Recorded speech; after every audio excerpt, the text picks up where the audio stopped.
I've grown my 4C hair long and healthy. If you want long 4C hair, I'm going to tell you what you shouldn't do.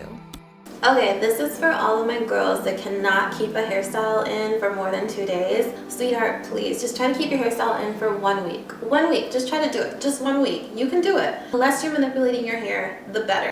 4C hair is super fragile, so if you keep manipulating your hair like every single day, you're going to keep losing strands and strands of hair, and you're not going to retain any length, and you're going to be thinking that your hair's not growing, when in actuality, you're just breaking it all off. Number 2, don't use a detangling brush if you don't have to. Try to use them sparingly.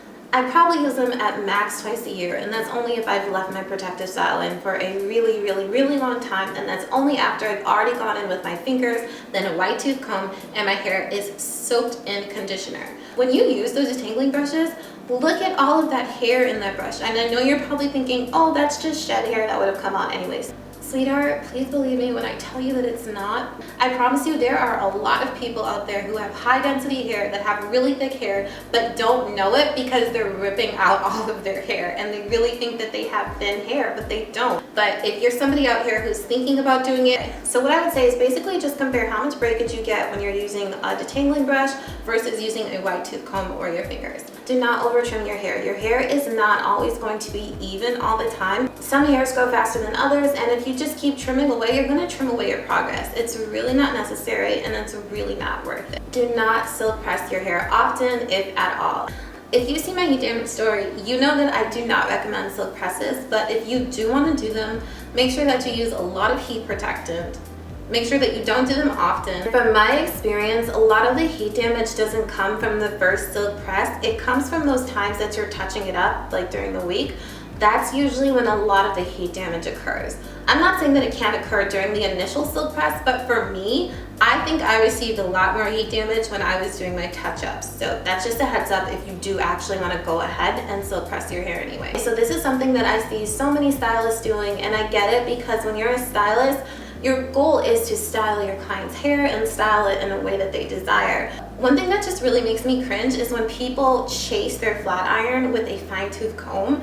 Like, eek. Like, even when your hair is blow dried, like that's gonna rip out so many strands of hair and it's gonna thin out your hair. I am so obsessed with having thick, natural hair. So I always pay attention to things like that. If you're blow drying your hair, just use the tension method. Don't take a round brush or like a paddle brush and brush through it as you're blow drying it because you're gonna rip out so much of your hair and it's just really not necessary. What I recommend is that you use the tension method to blow dry it and then stop every few moments and comb through your hair from the bottom up with a wide tooth comb and then resume with the tension method again. I know you guys want a blow dry video and I'm working on it. I promise I will get to it. Just there's a lot going on. Don't go to hairstylists that don't care about the health of your hair. If you want to go to a hairstylist, make sure that the hairstylist that you're going to is not just concerned with completing the style, but make sure that they're actually concerned with the health of your hair. And if you do find a stylist that actually genuinely cares about the health of your hair, don't take them for granted. Show up on time, give them a tip, be respectful. Just really treat them nicely because it's gonna be really hard for you to find another one that actually cares about the health of your hair. I personally don't go to hairstylists anymore because I just don't trust anyone with my hair aside from my mother and myself. So that's just my opinion on that. And if you are going to a hairstylist that isn't taking care of the health of your hair, get up, leave, stop going to them. You deserve better than that. You need to love yourself. And if a hairstylist isn't listening to you when you're telling them to be more gentle, more careful with your hair, ask them how much you owe them for what they've completed, pay them, and leave. Simple as that. There doesn't need to be any fighting, screaming. Pay them for what they've done and leave. Okay, I've touched on this before, but don't skip out on protein. Your hair is literally made up of protein. How can you expect to have long, healthy hair if you're not consuming enough protein? Hello, come on. If you're going to rock a protective style, stay away from small, tiny braids. That's just like a recipe for disaster. It doesn't matter if they're cornrows, if they're box braids, whatever. The bigger the braid, usually the safer your hair is going to be. Not always, but it's a pretty good rule to go by. Because when you do small braids, just imagine you're gonna have to comb through each section and that's just more breakage and more thinning of your hair.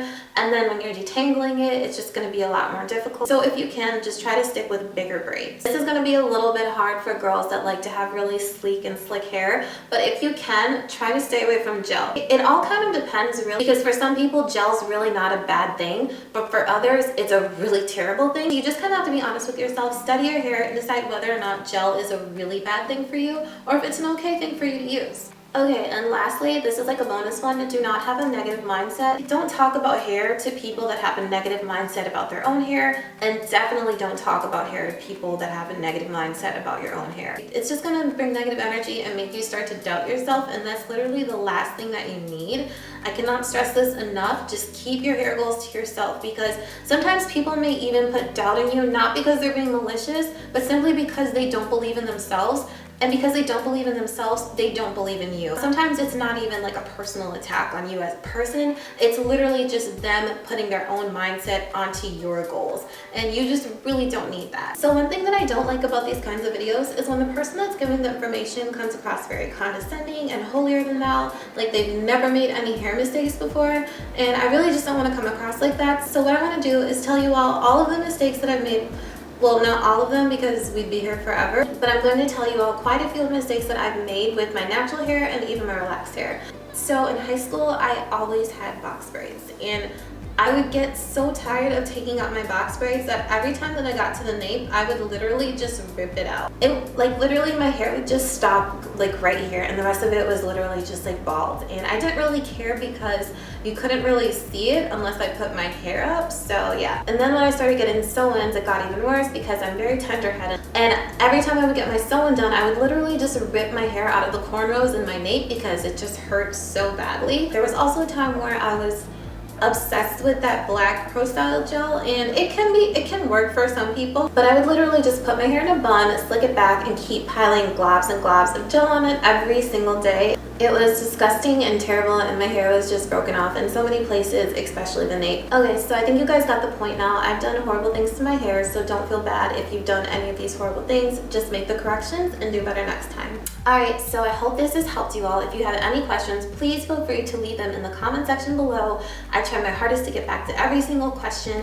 And also, thank you all for showing me so much love. I just really appreciate you guys. You guys are so sweet, and your comments make me so happy. And yeah, bye. And here's just another clip that I wanted to show you all before I go. I do still use flat irons on my hair at times, but I do not silk press my hair. If you are going to use a flat iron, just know that you don't always have to silk press your hair. You can use it to just gently stretch your hair out. And I find this to be a lot more beneficial for me instead of using a blow dryer to completely stretch my hair out, because a blow dryer is gonna put so much rough air onto your hair. And if you really want to get it straight, you're going to have to use the round brush method, which I don't recommend.